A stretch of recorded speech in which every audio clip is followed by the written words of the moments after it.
பாண்டி பஜாரில் கீதா கஃபேன்னு ஒன்று உண்டு. அது வாசலில் நிறுத்திவிட்டு டெத்து நியூஸ் சொன்னேன் பார்த்து போகணும்னு சொல்லியிருக்காரு ஃப்ரெண்டுகிட்ட.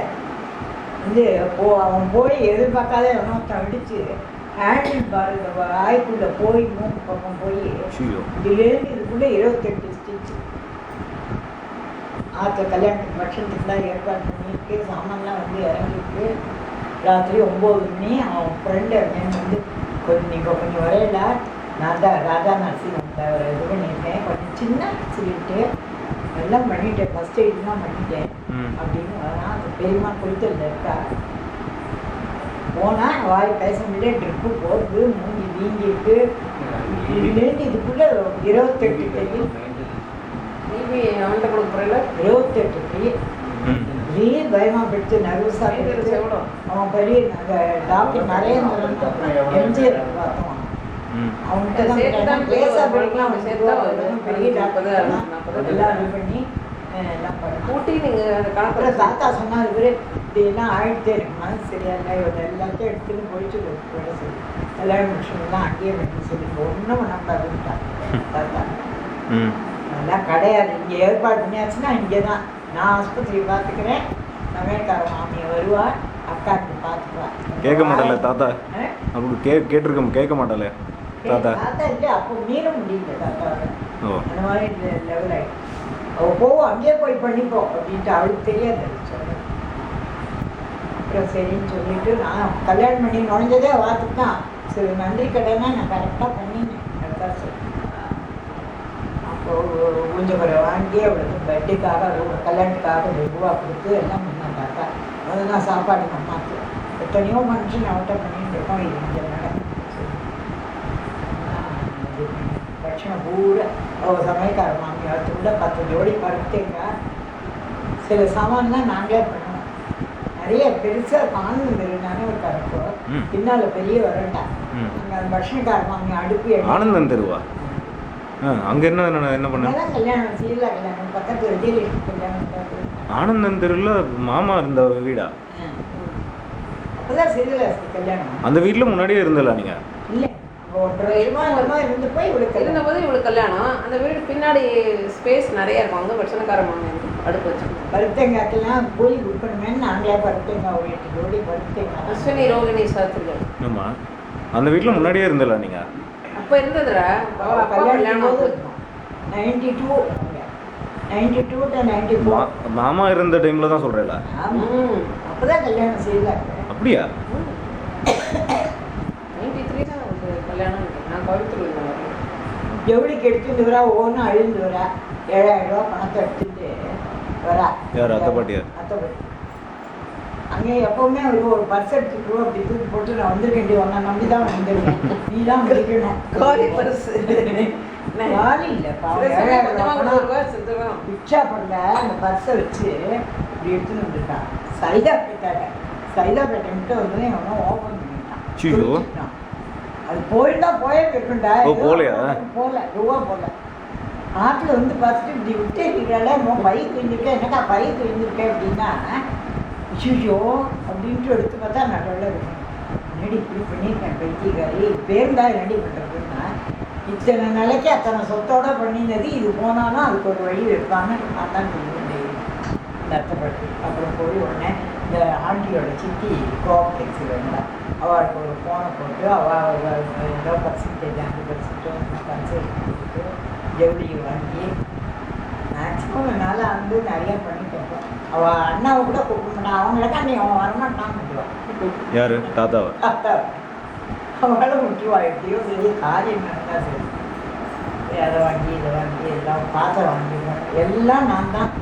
அவளுக்கு அந்த அங்கே போக மாட்டான், அடையாளத்துக்கு போக மாட்டான். அவளும் செய்வாள், அங்கே ரொம்ப போக மாட்டாள். எனக்கு தான் ரொம்ப அவட்டம். அவள் கல்யாணத்துக்கும் சாதிச்சாச்சு, சீதா கல்யாணத்துக்கு மேக்ஸிமம் சாதிச்சு. அவள் தான் லாஸ்டா சீதா தான். அதாவது சீதெல்லாம் என்னன்னா எல்லாத்துக்கும் என்னென்னோ பண்ணினா கூட பகவான் கொடுத்து நான் கிட்ட அவ்வளோதான் சொல்லணும். என்னென்னோ பண்ண என்னென்னமோ பிளான்லாம் ஒன்று போகிறோம் 2 போகிறோம்னு பண்ணிக்கிறாங்க. அதுக்கெல்லாம் அப்புறமும் பிறந்த குழந்தை எப்படி 10 குழந்தை பெற்றாங்க தெரியாது. அதுக்கும் அவளுக்கு மேலே இதாக அவ்வளவு போனவா, ஒரு ரோடு தாண்டி போனவா அவள். பொதுவாக இனிமேல் குழந்தை வந்தால் நீ செத்து போயிடுன்னு சொல்லிட்டான்னு வார்த்தைப்பட்ட. அதுக்கப்புறம் 3 வருஷம் வருது. அதுக்கு தைரியமாக அவள் அம்மா பிள்ளை இல்லை அந்த காலத்துலாம் எப்படி இப்போ இருந்த அளவுக்கு டாக்டர்லாம் கிடையாதுல்ல, எப்படி தான் டெலிவரி. இல்லை ப்ரெக்னெண்ட்டாக இருக்கான்னு எப்படி ஃபஸ்ட்டு தெரியும்? பீரியட் தள்ளி போனாலே ப்ரெக்னென்ட் தான். அது வேற ஒன்றுமே கிடையாது. டெலிவரியும் ஆத்துலேயே தானே? டெலிவரியும் ஆகலையே. அதெல்லாம் ஒன்றும் இது காம்ப்ளிகேட்லாம் எதுவும் ஆகாது. ஒன்றுமே கிடையாது, ப்ராப்ளமே கிடையாது. அவளுக்கு 5 ரூபாயோ 10 ரூபாயோ வெத்தல் பாக்கு வச்சு கொடுப்பாங்க. மெட்டரிக்கு வருவோம் டெலிவரி பார்ப்போம். அந்த தொப்புள் கொடியாக இருக்கோ அதை இது பண்ணுவோம், இது பண்ணிடுவோம். அப்போவே பிறந்தோடனே தொப்புள் கொடி எடுத்துருவாளா? இவளுக்கு ப்ளசண்டா எல்லாருக்கும் தான். ஆமாம் ஆமாம், ப்ளசண்டாவோட சேர்ந்தது தான் அது. தொப்புள் கொடிங்கிறது என்ன டியூபு, அதற்கும் அந்த வேஸ்டேஜுக்கும் இந்த டியூபு. என்ன பயங்கரம் இங்கிலீஷ்லாம் பூந்து விளையாடுறேன். நான் டெலிவரியே பார்த்தோம். இப்போ பொண்ணுக்கு நான் லேபர் வார்டிலே இருந்தேன். நாத்தனார் வாசலுக்கு போயிட்டேன் மீனா நர்சிங்கில். இப்போ பொண்ணு சௌமியா இருக்குல்ல, சௌமிதா ஆட்டோமேட்டிக் தைரியமே கிடையாது. நான் தான் ஒன்று ஓடி அப்படின்னு அழுக வந்து சீதலாக்கு ஃபஸ்ட்டு டெலிவரியும் போது அவள் கலக்கின்னு இருந்தான். செக்கப்புக்கு வந்தாலே நான் டெலிவரி ஆனதும் அவள் வந்தால் முன்னாலே என்கிட்ட வந்தாள். இந்த மாதிரி எனர்ஜி பூரா எடுத்துனா அப்புறம் அவள் சிக்ஸருக்கு தான் பண்ணுவாள். பொறுமையாக இருக்கணும் அப்படின்னு சொன்னேன். அவள் சவுண்டே கொடுக்கல. நல்ல நார்மலாக டெலிவரி ஆகணும். அவள் எங்கே யார் மாமின்னு யாரோ வந்திருக்காங்க, யார் எங்கே கேட்டாங்க. மீனா நினச்சேன் இவளால் தான் நான் தைரியமாக கட்டாத இருந்தேன். செக்கப் பண்ணாலே அளவு இருக்கும். அவர் குட்டியே அவங்களே இருக்கு. என்ன சொன்னீங்க அப்படின்னா, இல்லை எனக்கு ஒரு டாக்டர் சொன்னால் எனர்ஜி கூட முன்னால் விட்டுவிட்டேன். அப்புறம் எங்களால் ஒன்றும் பண்ண முடியாது, இன்ஸ்ட்ருமெண்ட் எடுத்து தான் ஆகணும்னு சொன்னால் அதெல்லாம் குழந்தைக்கு சொல்லி சிரிச்சுட்டே போனால் எத்தனை அழுவோம். புரிய அழுவோம். என்னமோ பெரிய இது பேசுகிறாங்க. மற்றவற்றி தவிர பொண்ணுக்கு தலைவி எடுத்துன்னா எங்கள் மாமியாருக்கு நேர் விரோதம். இப்படி போய் தலையில் கை வச்சுட்டு ரோட்டில் போய் பண்ணுறாங்க. மெயின் ரோட்டில் கிண்டி ரோட்டில் தான் நர்சிங். கிண்டி தெற்கு ரோடு யாரு தான். எனக்கு மெசேஜ் சொல்லுவேன். நான் லேபர் வார்டுக்கு போயிடுவேன். அவள் டாக்டர் வர மட்டும் மெட்ரிக்கு தான் இருப்பாங்க, நர்ஸெல்லாம் தான் இருப்பாங்க.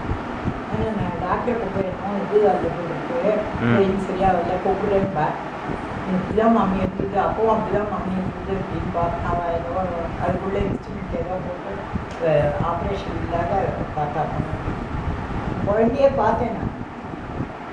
கரெக்டாக என் பக்கம் எடுத்து அப்புறம் தெரியும் வந்துடும் அத்தைக்கு. இப்போ என்ன காய்ச்சலாக விழுறா, அதை போடுறேன், உருளைக்கிழங்கு தெரிய போடுறேன், அதை போடுறேன்னு விடுவாங்க.